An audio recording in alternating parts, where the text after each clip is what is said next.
Bonjour, bonsoir, bonne nuit, comment allez-vous? Aujourd'hui je réponds à vos questions, donc FAQ juste après la victoire du Barça 4-0.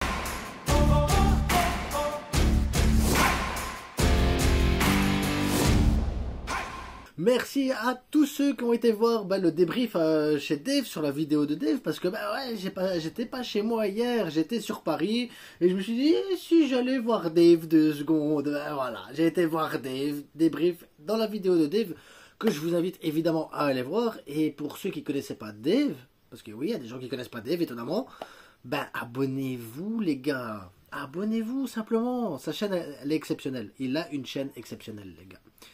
Donc, on va commencer la FAQ direct. Donc, je tiens quand même à remercier Dave aussi de m'avoir pu m'héberger parce que ça doit pas être facile de m'héberger, n'empêche. Enfin, il va héberger le temps du match, hein, les gars. Entendons-nous bien. Bref, cessons de bavardage. 4-0. 4-0. Contre les anciens finalistes. On est trop fort. On est trop fort. Antonio qui me dit salut la frite, salut à toi, je poste ce commentaire en étant à moitié endormi parce que j'ai mangé des bonnes frites. Le match de De Jong contre Dortmund est vraiment impressionnant, quel plaisir de le revoir à ce niveau. La deuxième période parfaite pour le Barça, vive la frite. Vive la frite les gars, votez pour moi, présidentielle 2028, votez la frite. Oh. Bref, Frenkie, ouais, ça fait du bien de le voir à ce niveau-là, parce qu'on a besoin d'un Frenkie à ce niveau-là, soyons clairs. On a vraiment besoin d'un Frenkie à ce niveau-là.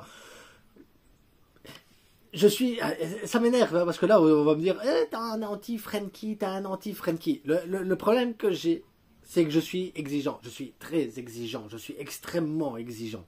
C'est un gros défaut peut-être que j'ai, je suis peut-être le youtubeur le plus exigeant du monde, parce que quand je vois des joueurs avec un gros potentiel, j'attends des grosses performances. Frenkie de Jong, balle au pied, exceptionnel. Hier, sans ballon, il a eu des bonnes phases de jeu. Mais j'attends un peu plus de rigueur dans les phases sans ballon. Des fois, il est trop proche des défenseurs centraux quand on est en phase défensive. Trop proche, hein. Ça veut dire qu'il laisse trop d'espace dans le milieu de terrain et donc ça fait trop d'espace ouvert et donc ça permet aux attaquants adverses de pouvoir, même le milieu, de se trouver. Bon, hier, on a écrasé Dortmund, mais malgré tout, j'ai vu des espaces. Si moi je les ai vus, un adversaire un peu plus fort que Dortmund pourrait peut-être les voir. Hein. Une équipe comme Arsenal, Bayern, l'Inter ou Paris Saint-Germain verrait ces espaces-là et dirait tiens, il faut jouer dans cette transition parce que ça fait toujours un temps de retard pour Frenkie de Jong quand il doit venir presser derrière. Et donc ça fait que il faut observer les matchs en ballon et les phases défensives pour se rendre compte que Frenkie par moment il colle pas correctement son homme. Et ça déstabilise notre défense centrale qui doit forcément à ce moment-là se déplacer pour tenir l'homme que Frenkie est censé tenir. Et donc ça crée des décalages. Pas de conséquences, encore une fois, hier. Mais dans des matchs où tu vas avoir un adversaire un peu plus coriace avec un vrai milieu de terrain qui sait jouer au football, ça peut être dangereux pour nous. Mais après, voilà. Et moi, je suis très content de Frenkie. Il revient à un niveau qui est très très haut. Je suis extrême, mais c'est parce que je suis exigeant. Voilà, il y a une pointe d'exigence. Est-ce que c'est abusé de ma part de demander la perfection? Moi, je voulais 7-0 hier, les gars. Donc, voilà, à un moment donné, il faut être clair. D'ailleurs, voilà, deuxième question de Olbine Alvarada, qui me dit, comment trouvez-vous l'entrée de Fati? Il a joué 4 minutes. Moi, je peux pas juger 4 minutes, les gars. Il a récupéré une balle, il a raté une passe qui aurait pu mener au 5-0. Il manque de rythme. Déjà, il est rentré. Franchement, j'ai envie de te dire, déjà, il est rentré. C'est bien. Franchement, c'est bien. Mais je peux pas juger 4 minutes, les gars. Je suis désolé. Voilà. On pourra en parler pour le match contre Leganés de Ansu Fati. Je pense qu'on en parlera un peu plus pour le match de Leganés. Et peut-être même demain soir, 21h30. Il y a le live avec un abonné. Donc voilà. Peut-être dans le live avec l'abonné, on voudra parler d'Ansu Fati, la suite et tout ça. Parce que je sais que l'abonné aime bien Ansu Fati. Donc, à mon avis, il y aura de quoi discuter avec. Le blog Ranarusé qui me dit Inigo, taille patron, match incroyable de sa part. Inigo, les gars. Inigo. C'est un monstre. Inigo, c'est un monstre. D'ailleurs, Koubarsi, c'est son fils monstre. Les deux, t'as papa monstre et fils monstre. Et tous les deux, ils sont là. Qui veut venir? Personne? Chesney, il peut fumer une clope tranquille sur le terrain avec eux deux. T'es tranquille, il laisse rien passer. Les gars, c'est des guerriers. Et tu vois, ils arrêtent une balle, c'est comme s'ils avaient marqué un but. Et ils ont raison de fêter ça comme un but. Parce que ce qu'ils font, ça équivaut à un but marqué, les gars. Dès qu'ils arrêtent, qu'ils annihilent une action, qu'ils annihilent un but, qu'ils taclent, c'est comme un but, les gars. Il faut le célébrer comme un but. Et ouais, Inigo, incroyable, les gars. Alors, Yanis qui me dit, bah, il y a le retour de Yanis. Rafinha a disparu, là. Il a parlé contre l'Argentine. On va tuer l'Argentine et tout, sur le terrain et en dehors du terrain. Bon, rien, et Yanis a disparu. Disparition de Yanis. Rafinha revient, il vole le but de Koubarsi, parce qu'il l'a volé. Yanis est de retour, hein, t'as vu, il a marqué. Et il a volé son but. Donc tu disais quoi Yanis à la base? Rafinha, Ballon d'Or quasi assuré. Il faut gagner la Ligue des Champions. Il faut gagner la Ligue des Champions pour être assuré les gars. Voilà. Et puis le Ballon d'Or les gars, est-ce que c'est pas un peu surfait cette histoire de Ballon d'Or? C'est Pedri le Ballon d'Or. Le visionnaire, salut mon frère, salut à toi hermanito. Duo est juste parfait et j'ai beaucoup aimé la vidéo que vous avez faite ensemble. Merci beaucoup. En tout cas, j'ai pris beaucoup de plaisir à la faire avec Dave aussi. C'est là que vous voyez quand même que c'est important que vous le sachiez. C'est important que vous le sachiez. La communauté Barça, dans les youtubeurs, il y a beaucoup d'échanges. On s'entend très bien tous les uns avec les autres et on se respecte tous les uns avec les autres. Peu importe les opinions, on se respecte énormément les uns avec les autres et ça discute, ça échange énormément. Donc vous voyez, Dave, on rigole là ainsi sur X, voilà, Café, c'est la même chose, Warthog, c'est le même aussi. Charel, je peux discuter avec, Loguito, même Massette, voilà. Les gens ils discutent les uns avec les autres, il y a des échanges, voilà. La communauté, les gars, franchement, on a une très très belle communauté. Très très belle communauté Barça.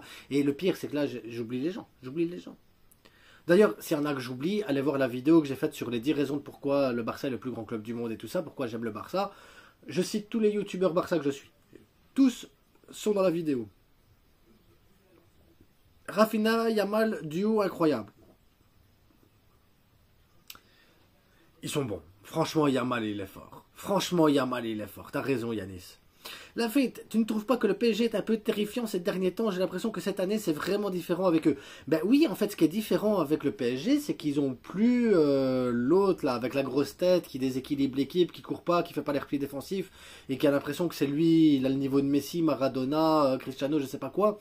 Donc évidemment, quand on enlève cet ego surdimensionné qui ne t'apporte pas grand-chose finalement dans le jeu, ben tu te retrouves avec une équipe de foot. Et le PSG... ça fait longtemps que j'avais pas vu le PSG en équipe de foot.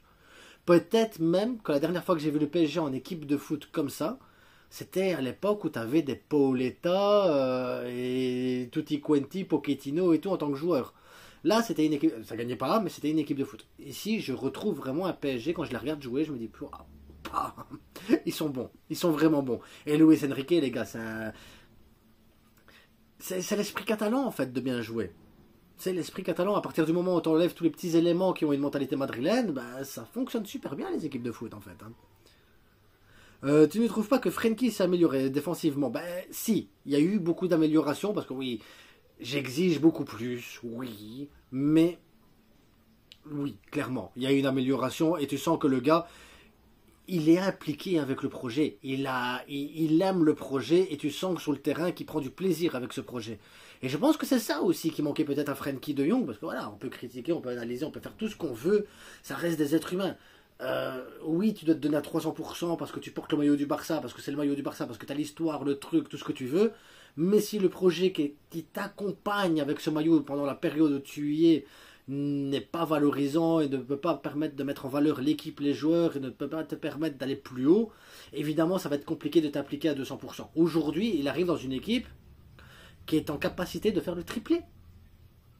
Alors là, la motivation, elle est là. Et j'espère, moi, que si on fait le triplé, le doublé, le unier, je sais pas comment on dit, ou même rien du tout, c'est possible aussi qu'on fasse rien du tout, j'espère que la saison prochaine, il va se dire, on a le potentiel pour chercher n'importe quel titre. Et que Frenkie va se dire, ok, on a le potentiel, et que chaque joueur continue sur cette application en disant, ok, on peut aller chercher n'importe quel titre, on va se donner à fond. Et on va aller le faire. Et c'est ça que j'attends maintenant des joueurs, parce que cette saison-ci, ça a été vraiment une bonne saison, les gars. Franchement, c'est déjà une bonne saison. Moi, je vous le dis, c'est déjà une bonne saison.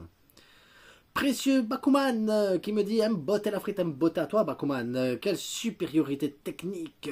Tu sais, il se dit que Lamine aurait fait exprès de sortir pour que Flick donne du temps de jeu à Fati. Qu'en penses-tu? Ben écoute, j'en pense que si c'est vrai, j'applaudis. Entre Gavi qui donne du temps de jeu à Pablo Torre, Yamal qui donne du temps de jeu à Ansu Fati, que les joueurs sont unis les uns avec les autres, se soutiennent les uns avec les autres, apportent une pierre à l'édifice, peu importe la manière et tout ça, et qui tous se donnent à 200% dans la même direction et poussent les autres à aller aussi à 200%, j'applaudis. J'applaudis parce que c'est ça l'esprit Barça. C'est ça l'esprit Barça. C'est de donner la chance à chacun et de faire en sorte que tous deviennent meilleurs. Salut la frite. Flick est en train de faire bouger des montagnes avec une équipe que tout le monde voyait morte. Flick nous donne de l'espoir. Alors écoute Alassane, Flick, je le dis à chaque FAQ, à chaque débrief quasiment, mais ce que Hansi Flick a réalisé, c'est un truc de fou.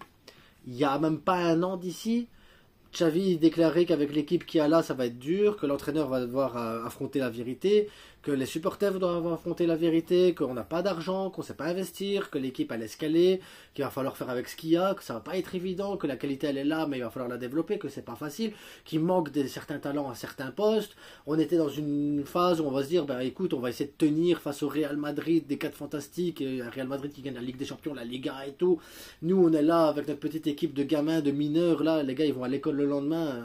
Enfin, tu vois, et Hansi Flick, il arrive. Il n'y a plus de discussion. Il n'y a plus de discussion. Hansi Flick, il arrive.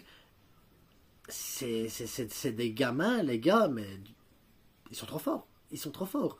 L'intensité qu'ils mettent, le pressing qu'ils mettent, la qualité de jeu, la technique, et tout ça, c'est Hansi Flick, les gars. C'est Hansi Flick. Moi, il y a un an d'ici, j'avais dit, Hansi Flick, il arrive, et après, quoi? Qu'est-ce qui se passe? Il va faire quoi? Il va les faire courir, et ça va changer quoi à la vie?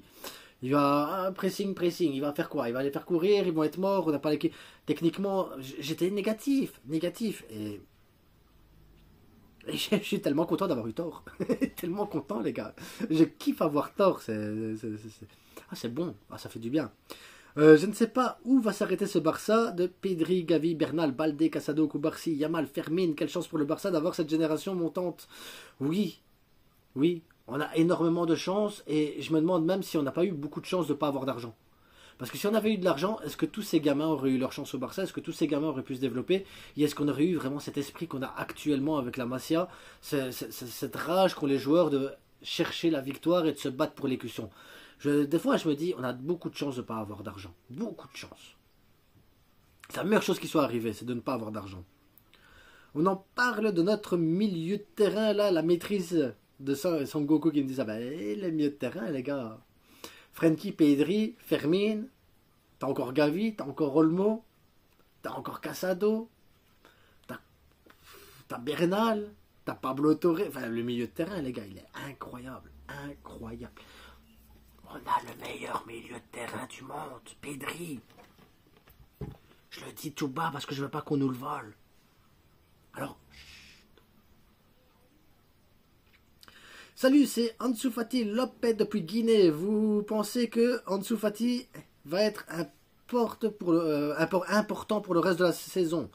Ben écoute, Ansu Fati Lopez, je saurais pas te dire.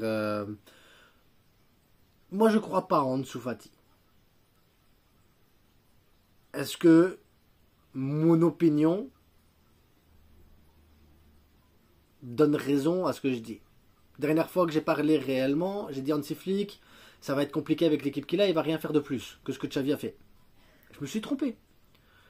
Frenkie de Jong, j'avais dit qu'avec Hansi Flick, il y a moyen de retrouver le Frenkie de Jong. Là, ok, j'ai eu raison pour le Frenkie. Alors que ça fait 4 saisons que je dis qu'il faut le vendre, mais cette année-ci, j'ai dit non, il faut pas le vendre parce qu'avec Hansi Flick, je pense qu'il y a un truc. Là, j'ai senti un truc. Tu vois, on peut avoir raison, on peut se tromper, on peut analyser ce qu'on veut, on peut avoir plein de connaissances de football, on peut faire tout ce qu'on veut, on le voit dans tous les médias de toute façon et dans toutes les personnes qui ont des avis. Aujourd'hui, moi, Ansu Fati, j'y crois pas. J'y crois pas. Maintenant, est-ce que ça veut dire que j'ai raison? J'espère que non. Très franchement, j'espère que non. Parce que si Ansu Fati réussit, qui se développe en tant que numéro 9 par exemple, ou en tant qu'ailier, ou peu importe, tu vois, mais qui trouve sa place au Barça et qui y arrive, je serais heureux, les gars. Je serais heureux, ça reste un enfant de la Masia. Je serais heureux. Mais j'ai du mal à y croire, c'est tout.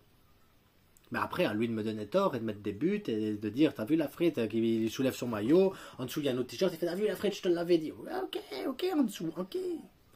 Mais je souhaite que le meilleur de toute façon à tous les joueurs du Barça, les gars, moi. Rafinha a failli nous flaguer le premier but. Ouais, mais ouais, il veut marquer l'autre là. Voleur. Rafinha, voleur. Voleur. Hello le king. Hello the kinging. Je sais même pas si ça existe. De Jean-Brice Ludowski. Qui me dit, tu penses quoi de l'intervention de Rafinha sur le premier but? Pour moi, il a volé Koubarsi. Et en plus, ouais, la VAR et tout, les gars, franchement. C'est un voleur, Rafinha, c'est un voleur. Un voleur.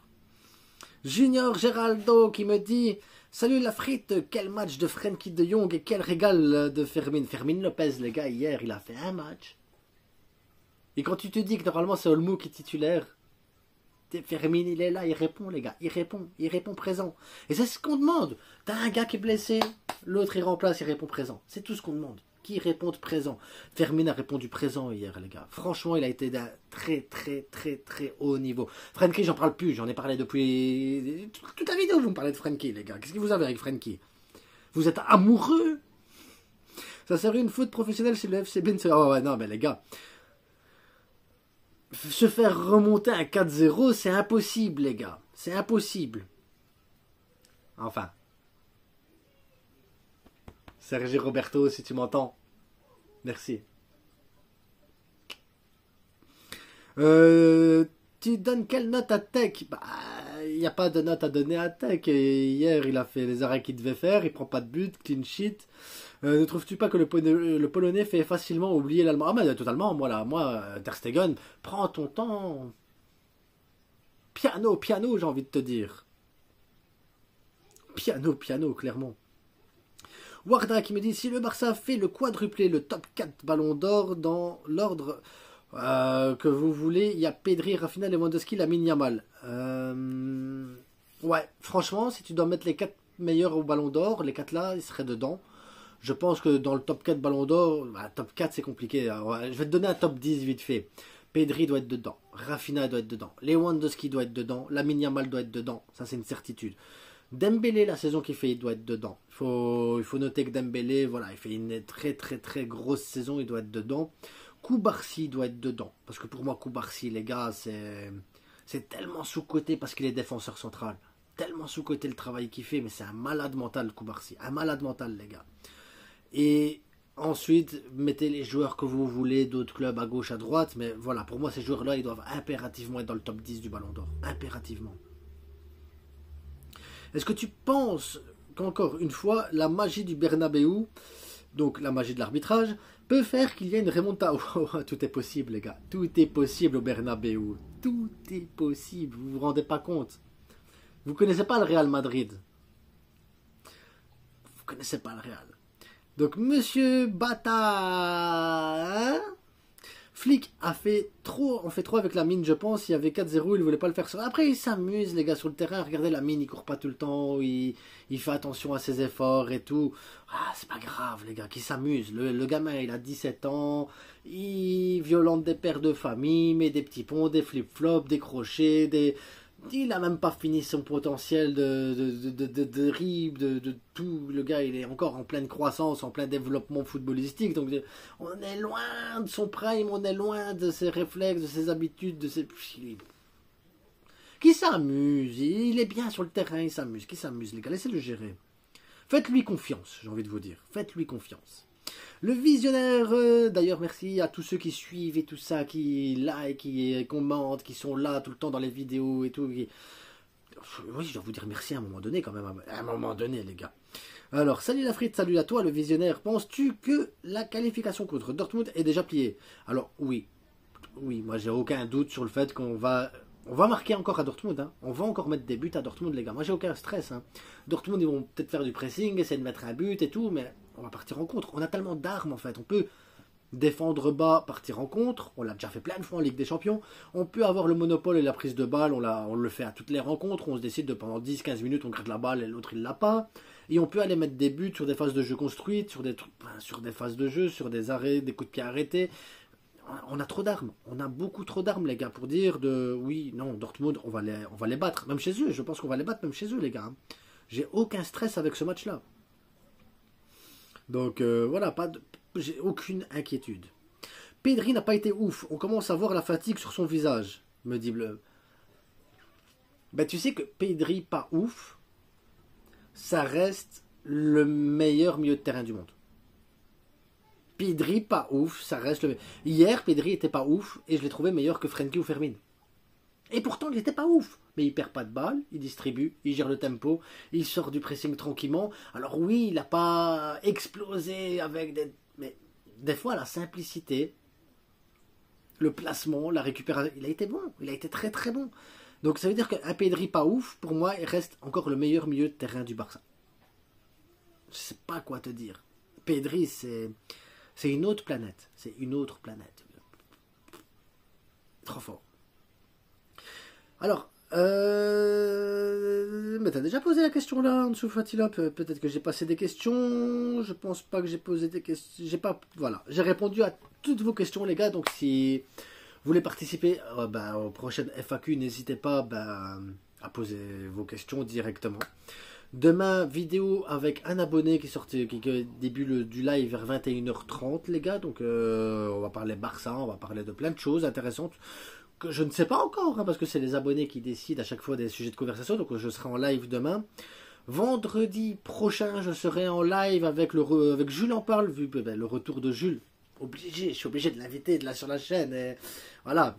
Donc, retour, on va parler un peu avec Jules en parle, on va parler de Ligue des Champions, on va parler de Ligue 1, on va parler de Copa del Rey, on va parler de plein de choses hyper intéressantes aussi avec Jules. Et demain, on va sortir une vidéo sur Tebas également, ou ce soir minuit, je sais pas. Je pense que je vais sortir ce soir minuit la vidéo sur Tebas, parce que le Real Madrid et le Barça sont dessus, et on pourrait peut-être essayer de dégager Tebas. Je pense que ça peut être intéressant pour vous. Et également, on va sortir une vidéo sur comment gérer le rythme sur Leganés et le prochain match de Dortmund, la rotation, et voir un peu voilà, le rythme et comment gérer tout ça. Donc, une petite vidéo demain sur tout ça, plus un petit peu d'actu. Voilà, tranquille, posé, piano, les gars. Donc, je vous souhaite à tous une agréable journée, bonne nuit, soirée, comme ça dépend où vous êtes dans le monde et à quelle heure vous regardez la vidéo. Portez-vous bien, n'oubliez pas, le plus important, ça reste que du foot. Mais quel plaisir cette semaine. Quel plaisir. Valence, Arsenal, Dortmund. Oh,